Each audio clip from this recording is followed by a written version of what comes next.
बिस्मिल्लाहिर्रहमानिर्रहीम। अस्सलाम वालेकुम। 24 जून को कश्मीर का फैसला होने वाला है। कश्मीर के मसले पर मोदी सरकार ने ऑल पार्टीज कॉन्फ्रेंस बुला ली है और बड़े लेवल पर चेंजेस देखी जा रही हैं। इस हवाले से चंद रोज पहले हमने एक वीडियो बनाकर आपको बताया था, लेकिन भारतीय मीडिया कोई और मौक़िफ़ दे रहा है। इस वीडियो में हम आपको सारी डिटेल्स भी बताएंगे और भारतीय मीडिया की तरफ से क्या मौक़िफ़ आ रहा है वो भी बताएंगे, लेकिन पाकिस्तान की तरफ से कुछ और मौक़िफ़ आ रहा है वो भी बताएंगे आपको। और मौक़िफ़ भले कोई भी सही हो, इससे पाकिस्तान पर बहुत बड़ा असर पड़ने वाला है और कश्मीरियों पर भी। और पूरी वीडियो देखने के बाद शायद आप इस चीज़ का अंदाज़ा लगा सकें कि ये जीत इमरान खान की है या मोदी की है। तो डिटेल्स आपको बताते हैं। उससे पहले अगर अभी तक आपने हमारा चैनल सच टीवी सब्सक्राइब नहीं किया तो इसे अभी सब्सक्राइब कर लें और बेल आइकन पर क्लिक करें ताकि हमारी आने वाली वीडियोस आपको वक्त पर मिलती रहें। तो सबसे पहले आपको ये बताते हैं कि हो क्या रहा है। जुम्मे के रोज़ कश्मीर के मामले पर भारत में कोर कमांडर कॉन्फ्रेंस हुई। एक तरफ ये कोर कमांडर कॉन्फ्रेंस हो रही थी और दूसरी तरफ मकबूजा कश्मीर के लेफ्टिनेंट गवर्नर मनोज सिन्हा ने वजीर दाखिला अमित शाह के साथ मुलाकात की। इस मुलाकात के फौरन बाद भारत के वजीर दाखिला अमित शाह ने एक मीटिंग चेयर की और इस मीटिंग में भारत के national security adviser Ajit Doval भी थे, रॉ के रिसर्च एंड एनालिसिस विंग के चीफ समद कुमार गोयल भी थे, आईबी के चीफ अरविंद कुमार भी थे, कश्मीर पुलिस के डायरेक्टर जनरल दिलबाग सिंह भी थे और मिलिट्री क़यादत भी थी। और इस मीटिंग में कश्मीर के हवाले से बहुत सारी खुफिया गुफ्तगू हुई, खुफिया मामलात डिस्कस किए गए और खुफिया फैसले किए गए। उसके बाद मोदी सरकार ने कश्मीर के मसले को डिस्कस करने के लिए ऑल पार्टीज कॉन्फ्रेंस बुला ली है 24 जून 2021 को।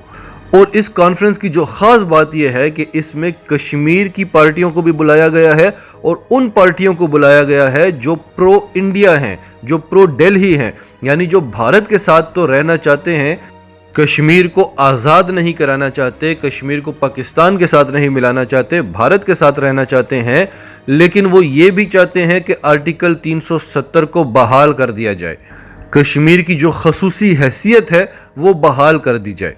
तो ऐसी पार्टियों के सरबराहान को बुलाया गया है और जो वहां की हुर्रियत जमातें हैं उनको नहीं बुलाया गया, जो ये चाहती हैं कि कश्मीर को आज़ाद कर दिया जाए। और उन जमातों को भी नहीं बुलाया गया जो आर्टिकल 370 को मुस्तकिल तौर पर ख़त्म कर देना चाहती हैं। तो इसलिए भारतीय मीडिया में से ये खबरें निकल रही हैं कि हो सकता है कि आर्टिकल 370 को बहाल कर दिया जाए। और ये जितने खुफिया मामलात चल रहे हैं, खुफिया मीटिंग्स चल रही हैं, इसी मामले को लेकर चल रही हैं। अब दूसरी राय हम आपको आगे चलकर बताते हैं, लेकिन पहले इस पर थोड़ी सी रोशनी डालते हैं। मोदी सरकार ने आर्टिकल 370 को ख़त्म करने से पहले पूरा प्लान तैयार कर लिया था।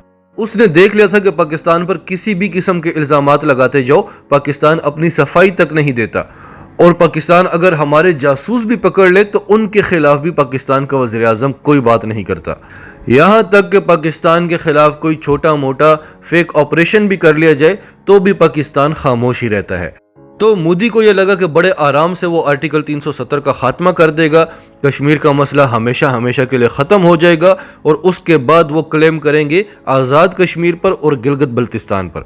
लेकिन मोदी की बहुत बड़ी बदकिस्मती कह लें कि उस वक्त तक इमरान खान का इक़्तिदार आ चुका था और भारत को कई दिहाइयाँ लगी थी, अरबों डॉलर्स की इन्वेस्टमेंट लगी थी पाकिस्तान को तनहा करने के लिए, पाकिस्तान को बदनाम करने के लिए, भारत का पूरी दुनिया के सामने एक अच्छा फेस दिखाने के लिए। पूरी दुनिया पाकिस्तान को दहशतगर्द कहती थी, भारत को अमन पसंद मोहब्बत करने वाला मुल्क कहती थी कि ये तो बड़े मोहब्बत करने वाले लोग हैं, इंतहा पसंदी का तो किसी को पता ही नहीं था। इमरान खान जब इक़्तिदार में आए उन्होंने सब कुछ खोल कर रख दिया कि ये सब कुछ इस्लामोफोबिया है। उन्होंने यहाँ तक बता दिया कि अलकायदा कौन है, तालिबान कौन है, इस जंग में हमारा क्या रोल है, हमारा क्या इंटरेस्ट है। और दुनिया ये बातें तो नहीं जानती थी, ये बातें तो सिर्फ पाकिस्तान और अमेरिका ही जानते थे। तो दुनिया वही सब सुनती रही थी जो अमेरिका कहता रहा। पहली बार पाकिस्तान ने अपना मौक़िफ़ सामने रखा था, सच्चाई सामने रखी थी कि ये फैक्ट्स हैं। इसी तरह से भारत का असल चेहरा भी तब एक्सपोज हुआ जब इमरान खान इक़्तिदार में आए। अक़वाम मुत्तहिदा की तकरीर से लेकर उसके बाद दुनिया के मुख्तलिफ लीडर्स के साथ उनकी एक एक करके मुलाकातें होती रहीं और उसमें वो मोदी का हिंदुत्व का, मोदित्व का, आरएसएस का, बीजेपी का नजरिया खोल कर रखते रहे। और अभी कुछ माह पहले ही एक जर्मन एंकर ने जर्मन टेलीविजन को इंटरव्यू देते हुए इमरान खान से पूछा कि आपने जो पूरी दुनिया में मोदी को हिटलर बना दिया है, मोदी को आज हिटलर के नाम से जाना जाता है, क्या आप श्योर हैं कि उनका नजरिया इस किस्म का है जो हिटलर का था? तो इमरान खान ने कहा, अगर आपको मेरी बातों पर यकीन नहीं आता तो आरएसएस का नजरिया आप उठाकर पढ़ लें, ये कोई ढकी छुपी बातें तो नहीं है। तो आज भारत उस मकाम पर खड़ा है जब बड़ी बड़ी इंटरनेशनल ऑर्गेनाइजेशंस भारत को दहशतगर्द, इंतहा पसंद, मुसलमानों के लिए खतरनाक तरीन मुल्क, अकलियतों के लिए खतरनाक तरीन मुल्क कह रही हैं। वही जमातें, वही ऑर्गेनाइजेशंस, वही मुमालिक जो भारत को सेक्युलर स्टेट के हक करते थे, इस सब का क्रेडिट जाता है इमरान खान को। फिर इसे इमरान खान की खुशकिस्मती समझें कि मोदी ने आर्टिकल 370 को खत्म कर दिया, कश्मीर में कर्फ्यू लग गया, इंटरनेट बंद, कारोबार बंद, लोग घरों में कैद होकर रह गए, तो इमरान खान को और आसानी हुई कश्मीर का मसला पूरी दुनिया के सामने रखने में। उसके बाद मुख्तलिफ ह्यूमन राइट्स की ऑर्गेनाइजेशंस ने, यहाँ तक कि यूएन ने कई बार भारत को धमकी दी, और वो भारत जो कहा करता था कि कश्मीर हमारा अंदरूनी मसला है, इस पर तो बात ही नहीं करनी, यूएन ने कहा ये आपका अंदरूनी मसला नहीं है, ये डिस्प्यूटेड एरिया है, इसको यूनाइटेड नेशंस की करारदादों के मुताबिक हल होना है। यानी इतना प्रेशर आ गया मोदी पर कि मोदी ने मुज़ाकरात के लिए पाकिस्तान को मुज़ाकरात की पेशकश कर दी। और जब यह पैगाम इमरान खान तक पहुंचाया गया तो इमरान खान ने एक ही बात की कि पहले आर्टिकल 370 को बहाल करो, उसके बाद मुज़ाकरात होंगे। अभी मुज़ाकरात का क्या फ़ायदा? अगर हम मुज़ाकरात में कामयाब हो जाते हैं तो क्या कामयाबी होगी कि आर्टिकल 370 को बहाल करते हैं? नहीं, पहले उसे बहाल करो, फिर कश्मीर की आज़ादी के मसले को लेकर हम मुज़ाकरात करेंगे। इसके अलावा चीन की तरफ से भी बहुत ज़्यादा दबाव है भारत पर, अरब कंट्रीज़ की तरफ से भी दबाव पड़ा, अमरीकी प्रेशर भी आया भारत पर। ये सब वो मुमालिक हैं जो नहीं चाहते कि भारत से कश्मीर आज़ाद हो जाए, लेकिन ये जानते हैं कि जब से आर्टिकल 370 का खात्मा हुआ है, पाकिस्तान ने हमें बड़ा टफ टाइम दिया है। तो अब भारत के अंदर बहुत सारे तज्जिया निगार हैं जो ये कह रहे हैं कि हो सकता है कि ये जो कुछ भी हो रहा है, ये पूरा सरार मीटिंग्स जो हो रही हैं, हो सकता है कि इस सब के बाद मोदी सरकार कश्मीर का खसूसी स्टेटस बहाल कर दे। भारतीय हुकूमत कह रही है कि ऐसा कुछ भी नहीं है, हम कश्मीर में इलेक्टोरल रिफॉर्म्स चाहते हैं, हम वहां पर इलेक्शन का निज़ाम दुरुस्त करना चाहते हैं। और चूंकि जब से आर्टिकल 370 खत्म हुआ है कश्मीर इनके काबू में नहीं आ रहा, तो इसलिए ये कश्मीरी लीडर्स के साथ मुज़ाकरात करना चाहते हैं, ये उनको लालच देंगे, जैसे फारूक अब्दुल्ला, महबूबा मुफ्ती, इन सबको इनवाइट कर दिया गया है, और ये इनके साथ बैठकर डिस्कस करेंगे कि अब आगे क्या करना चाहिए।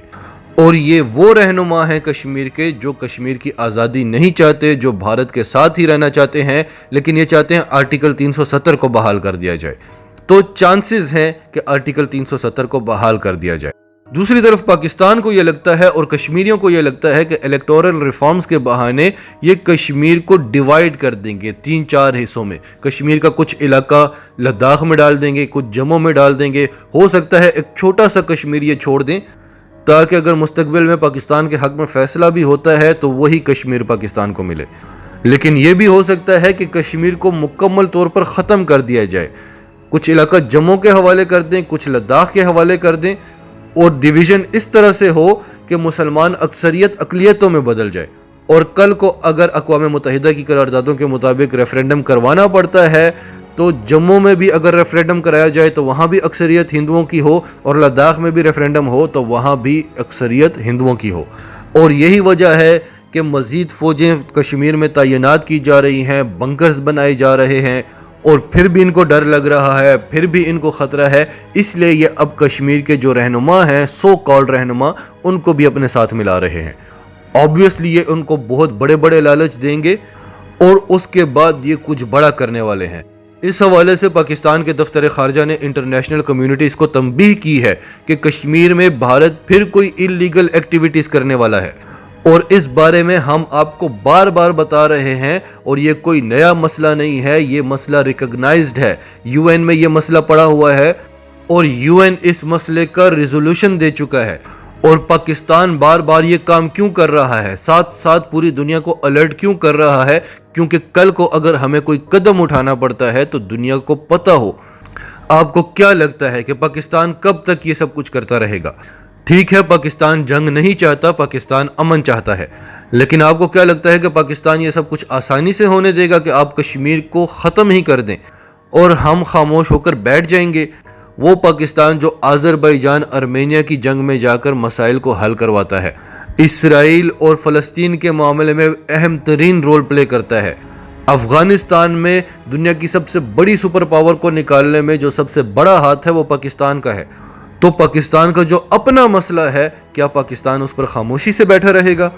بس اسی لیے پاکستان چاہتا ہے ایک بار امریکہ افغانستان سے نکلے، اور پھر ترکی بھی آ کر بیٹھ رہا ہے افغانستان میں، طالبان بھی فری ہو جائیں گے، وہ بھی پاکستان کے حق میں ہیں، بلکہ بھارت نے تو یہاں تک کہا ہے کہ ترکی، طالبان اور پاکستان ملے ہوئے ہیں، یہ جو طالبان ترکی کو دھمکیاں دے رہے ہیں کہ آپ نے یہاں پر نہیں آنا، یہ سارا ڈرامہ ہے، اور ترکی اور آذربائیجان یہاں تک کہہ چکے ہیں کہ ہمارا اب اگلا ٹارگٹ جو ہے وہ کشمیر ہے۔ بھارت تو پریشر لے لے گا، روس لے لے گا، چین لے لے گا، لیکن پاکستان پریشر نہیں لے رہا۔